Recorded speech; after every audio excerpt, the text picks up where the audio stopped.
Mr. Vishwanath Rao, GTRE, DRDO. Ladies and gentlemen, please extend a warm welcome to Vishwanath Rao.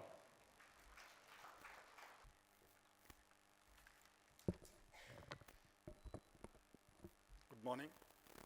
Yes, slightly we are. I cannot say good afternoon because still we have not had lunch. I am the Technology Director for the Instrumentation Control, taking care in Gas Turbine Research Establishment, which is predominantly a mechanical engineering laboratory. Generally for school children, we give a question answer, no? Find the odd man out. So in a mechanical engineering laboratory, an electronics team is always an odd man out. So in this community, I don't want to be odd man out. Let us deliver something to the mechanical engineering design, what makes electronics engineers fit everywhere. Ours is a laboratory which has got design, simulation, analysis, aerodynamics, aerothermal test facilities, structural and life testing facilities, system realization. So, what is it? Next is what? Yeah. Within each discipline, there are plenty of disciplines, what I say, right from performance simulation, computational fluid mechanics, etc., etc. And under manufacturing facilities, right from rapid prototyping to 3D printing, whatnot, whatever you can imagine in a mechanical engineering challenge, it has to be met to make a gas turbine engine. And then the test facilities at various levels, aerothermal and aerodynamic test facilities. And then some specialized facilities like bird injection test facilities, foreign object damage facilities, the structural test facilities for cracks, thermal fatigues, etc., etc. It's a whole lot of mechanical engineering challenge. What is hidden, inherent within this is what electronics engineers have to play a role in achieving a complex mechanical design. If we all succeed, there will be an engine of this type. If we fail, the plant cannot be realized. And any airborne propulsion system goes through from the stages of initially a design at the simulation level, then component level tests at rigs, then engine ground tests, then flying test beds. Finally, it becomes operational like an LCR, an aircraft of that nature. So in a focus towards automated systems, autonomous systems and all, basically we should be having a safe and reliable system on which we can work. It must be inherently strong and safe, as well as it should be having features to protect against vulnerables like attacks. So what is that?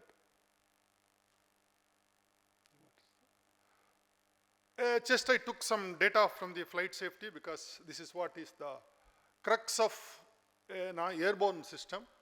It's taken from open literature, it's available in open domain. The first diagram on the left top is how fatal air accidents are coming down year after year. At the same time, the other plot on the right, it says how many million passengers, how many hundreds and thousands of aircrafts are flying annually. This other one is a flight safety record. It continuously comes down from 1973, 6.25 failures per million hours of flying to 0.39 failures per million hour at 2018. That means there is something going on continuously. Who are the design drivers who are making this flight safety so rugged and so much improved?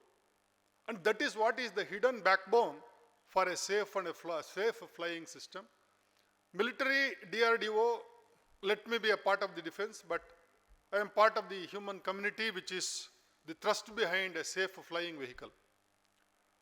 When we analyze the data under various phases where the failures are occurring, the last plot at the right side shows nearly 55% of the failures take place during landing and takeoff. In that, if you further go, about 60% of the failures are due to propulsion systems. That shows in a takeoff segment, if there is any uncertainty with the propulsion system, the mission is, the aircraft is lost. Similarly, at the approach and landing, the electronic systems which guide it to approach With the power systems not showing so critical role, but the support systems on the radars, telemetry, and the instrumentation systems, the sensor systems, the sensor suite, that decides the safety of landing. Over and above that, the structural integrity is there hidden into that. So I will just focus some specific challenges for me. I will leave the other areas for the other community to discuss on the flight safety related, how to improve from sensor suites and the support systems from the ground and onboard avionics systems. Just when it comes to the engine, which is contributing to more than, say, about 60% of landing and takeoff failures. The challenges have to be met. That is how the industry has successively put a lot of money and effort into developing sensor suites, health monitoring systems, control systems, having a bit of autonomy into that. We called the first level of engine control systems as full authority digital engine control. That means the authority of the engine handling is left to the software on board. That was probably the first system in the avionics, in the aero propulsion, which was given a bit of autonomy before actually the vehicles attaining autonomy at its level. Putting some electronics on the engine is the solution. So I have just shown a commercial airliner, the 2-3 electronic units which will do entire job, and lots of instrumentations which are very specific to engines. The two, one is the FADC, what is the full authority digital engine control, which is on board, which is an electronic computer box, which is an indigenous development, and a whole lot of sensors. On that sensors, there are some indigenizations, but mostly they are imported at present in the country because it involves the challenge of the reduced weight and volume of any electronic system and sensor suite going on the engine. And the thermal and vibration environment on the engine are very, very harsh. Some of the casings where it is mounted goes up to almost 350 degrees. Hot end parts, even with cooling, we have to work with somewhere around 150, 180 degrees. So electronics cannot be on the casing, so we have to put it on a cooling system. It has to be cooled by fuel or by compressed air or by some Peltier coolings. Then the harnesses have to withstand these extreme temperatures. So it's a challenge. With all that, we have to attain higher reliability because there is a misleading information. The onboard autonomous computer system, which is an engine health monitoring system, or the control systems may reduce the power to safeguard the engine. A fault indication will be a scare for the pilot also. So we have to be very cautious. False alarms to be avoided. At the same time, we have to go about a mechanism of building a system on board which will protect. See, just an example, an engine I have shown there, it's a civil transport engine. There are cold end parts spinning at almost 10,000 to 12,000 RPM. Some of the shafts spin at around 18,000 RPM. Hot end parts, we see the temperatures to the tune of 2,000 degrees, 2,000 K. And rotors, again the hot end parts seeing the metal temperatures touching almost 850 degrees C. So the thermal fatigue, the centrifugal loads on the components, even one blade breaks, it will just be sucked through that with a lot of force because almost something around 160 to 180 kg of air mass is going through that per second. Along with that, it will be sucked into blades damage and the thrust is instantly lost, engine will be on fire. Of course, fire systems shut the fire, but the propulsion system is lost, aircraft will lose control. With lot of twin engines, etc., etc., we are able to handle the last segment of touchdown, approach, landing. But still, there are many cases where engine failures have led to the loss of life, loss of vehicle. So there has to be some approach to improve the engine safety. So the engine health monitoring system is an emerging technology which is continuously emerging, which will finally, the target is to replace, rather sell engine flying hours, not engines to airliners and other things. That means the engines will be so rugged and so much of monitoring systems are there. An engine house will say when to call back an engine for maintenance, otherwise don't touch it. That is that on-condition maintenance concept. Towards that, when we deliberate various available technologies today, if I put some algorithm, if I am too,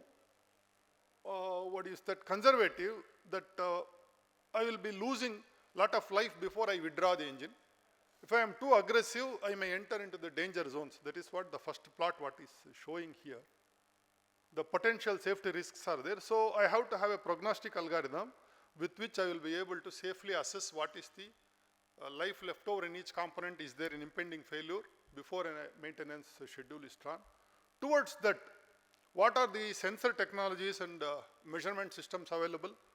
I have listed a whole lot of measurements, right from clearance measurements, vibrations, pressures, strain gauges, the oil quality, and then gas path sensors for debris coming in through some sand particles or etc. Some internally cleared generated debris I have to monitor. The non-contact measurements like non-contact strain measurements, slip rings to take out data from rotating parts. Then the processing electronics, the ground support analysis equipments, embedded software which will be analyzing the softwares on board or on ground, and arrive at finally the life in the system. So electronics and sensing systems go into every aspect of it.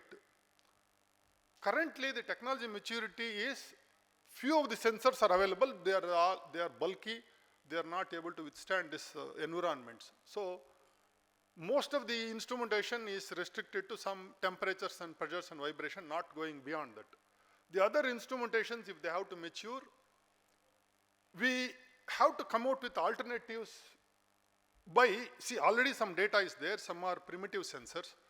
So we will be able to put the new technologies of artificial intelligence or the neural network based solutions or machine learning so that the accuracy of predictions can be improved. This is one potential area where new technologies have to be absorbed into the engine monitoring systems.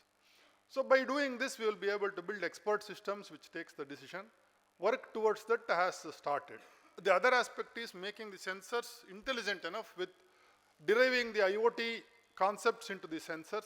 So reduce the usage of this on board. Now I will switch something to where we build the engines and systems, where to use these IoT concepts for improving the reliability of assemblies. For example, Boeing and Airbus have reported use of IoT-based wearable devices and the tool set.